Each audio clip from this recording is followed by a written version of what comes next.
among others. But of course, we've seen quite a number of change. We could have said that we started from 10%. We are now at 50%. We are where we want to be, but at least we are not where we started from. So at least we are seeing some progress in the e-commerce evolution that we are introducing in the business environment. Wow, very interesting. Wow. You've talked about Ugandans, we are too slow to change. So let's tell them the impact, according to your observation. What potential does e-commerce have in terms of transformation in Uganda? Probably when they hear that, they'll be in position to change their mindset. E-commerce is the way to go everywhere in the world. Whether you want to transact with people in Egypt, transact with people from all over the world. We're talking about the different markets that we're looking at. We talk about the East African market, that is now 7 countries. Congo has come on board with the biggest one of the relations, and that is very ready market for our goods. We are working on the road as Uganda to Congo, but now it is very costly for us to transact in Congo at the moment because of the means of there. But with e-commerce, it is easy for you to get as many partners as possible, get transact online, make it. And when we talk about, for example, Great Lakes has 15 countries. Those 15 countries involve regulations, a lot of taxes, a lot of transport communications, and so many other things. So with the e-commerce, it is very easy for you, one, to carry out trading. Number two, to even encourage so many partnerships, to engage as many people as possible, to do business-to-business meetings, to do forums and delegations without even moving to that country. So that when you get the market research that you need, with the e-commerce, you can actually get it. You just go to the website for Uganda National Chamber of Commerce. You'll see how much is there, but people might not take it in because they are moving to the country to make their own research, and then they come back. But this can help you with the research that you need. It can help you on preparing, the products that you need to take there in terms of quantity, in terms of quality. It can help you to sign deals, agreements, among others. It can help you to make, in fact, if you're using it can give you 10 times what you would have gotten if you're using traditional ways of carrying out business. And now we are moving to the African Continental Free Trade Area, 54 countries, the largest market in the world. You cannot be in so many places at a go, but with e-commerce, you can have as many meetings in these countries, you can have as many engagements, you can have as many partnerships, you can have as many sales and many demands from all these countries without you even taking a foot away from your own country. So for us at the Uganda National Chamber of Commerce, we highly advocate for it. We have trained our staff, able to train other people in the different regional districts to embrace what we call e-commerce now.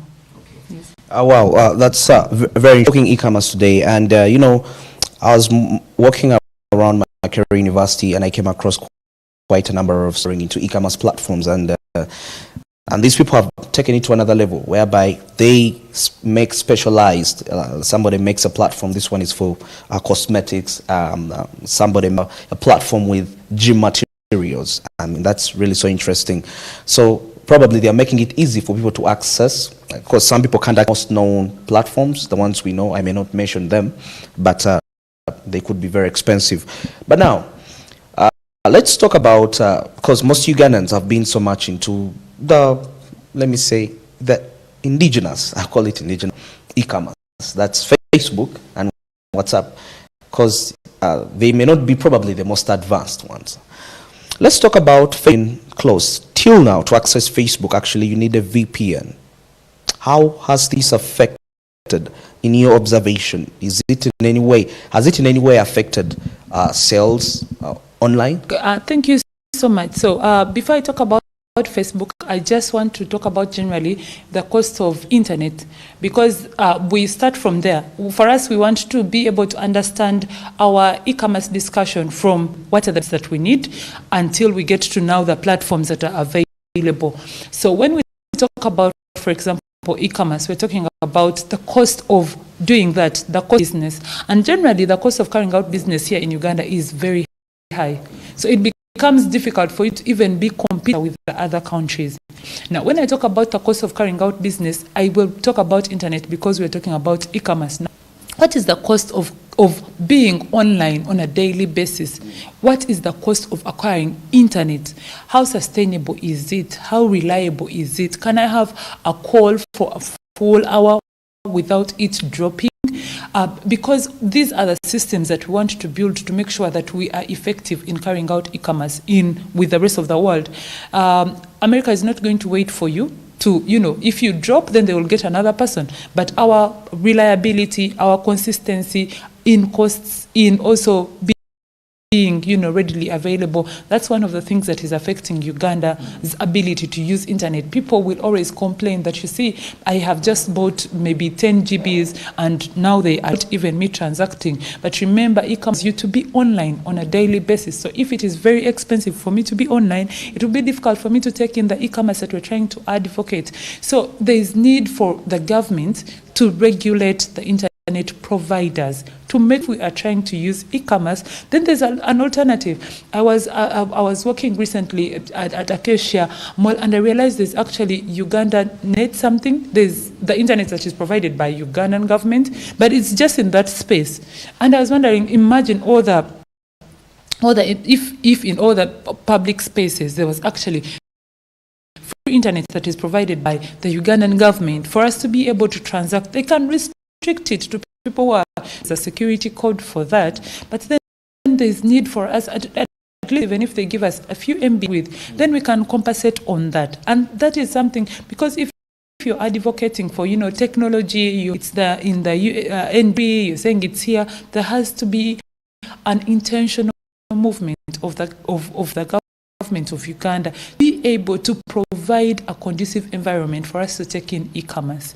Number two, of course, the taxes that are imposed on us using e-commerce. They're quite a number. They tax you for this. They introduce taxes now. Actually, at this ongoing that they're introducing a tax online platforms. You see, there are already very many taxes that we are paying directly or indirectly. Because if you pay indirectly, we are paying over 64% of taxes in Uganda. That means me as an average Ugandan, I'm already being imposed to so many taxes, and directly pay taxes for using a platform. I have to pay taxes for using Twitter. I have to pay taxes for even creating a platform of trade. How do they get regulated? What is the cost of the taxes that we're paying? And of course, now I come back to your question of Facebook. And traditionally, when you talk about e-commerce, you're not just talking about Facebook or Twitter or these traditional platforms that have been in existence for time, but they play a role, a major role. Everyone can access Facebook. Everyone can put them face, like they can put their products on Twitter, just like they can put their products everywhere. And other countries, it is really open. Yes, the reason that they gave for removing Facebook is that they were violating the rights of freedom. At the end of the day, against what? Against promotion of e-commerce. So if there's an expectation that they want to realize a particular amount of taxes, or they want private sector, and there's something that they are doing that is hindering, I think that's something that the government can revisit. And advocated for that. We have so many of our members that were using Facebook as a platform to sell their products. Some of them are using VPN, but what about those that can't use it? For example, I know companies here that are saying that for us, we want to oblige to what the government has said. They're losing commodities, they're losing markets, they're losing partnerships, and they're paying taxes on top of that. So of course, to be able to grow out of what we are trying to call traditional means of carrying out business, we need a conducive environment for transformation. Conducive environment means that we might have taxes, that is okay, but what is the amount of taxing that we're incurring? What are the policies that govern? When we talk about policies, I'm talking about the majority of people that are using e-commerce. For example, are there laws that protect of women on Facebook, on social media, on our platforms? If I send my goods to maybe USA and I do not get paid, are there risk management, insurance risk policies that have been put in place by the government. Naturally, that if I fail, if I say and I don't get paid, there's a way I will get compensated.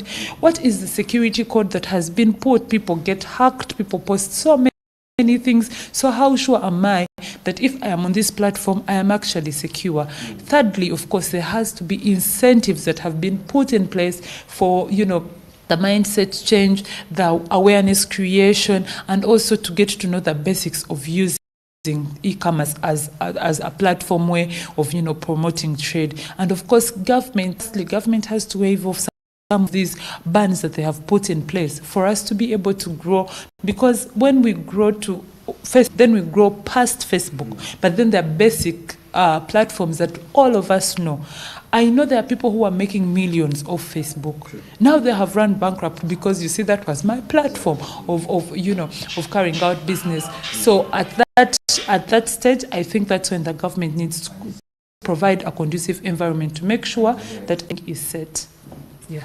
And maybe in brief, because I know time is against us. In brief, when you look at the current adaptation of the e-commerce, where do you see Uganda in the coming 5 years in terms of transactions, in just like 2 minutes? Okay, thank you so much. For me, I believe that Uganda will grow heavily when they take in e-commerce. We are advocating for it at the Uganda National Chamber of Commerce and other chambers of commerce across the globe. This is a very, very good stage. And we're not doing badly, per se, but I know that if most of us get encouraged, be taught the basics, and grow through this e-commerce, we'll be able to have an increased export and import earning, number one, increase in revenue, increase in GDP, and growth in the private sector. So this is a very good venture. I encourage all of us in the private sector to take in e-commerce, because that is the way to go. Every country is doing the same. Okay. Yes. Wow. Thank you for that, Madam. I've been with Mrs. Owomugisha, hope I pronounced it well, Owomugisha Blessing, the Secretary General of the Uganda National Chamber of Commerce. And today the topic has been e-commerce. We cannot talk about commerce now, and we don't talk about e-commerce. This is Smart Means Business on Ground. Andrew Barije. Let's get back to studio. He has been on ground. Tell you what, this time around, this commerce, the sector that is actually shaping up Uganda's business, it's something that you would definitely want to have for your morning.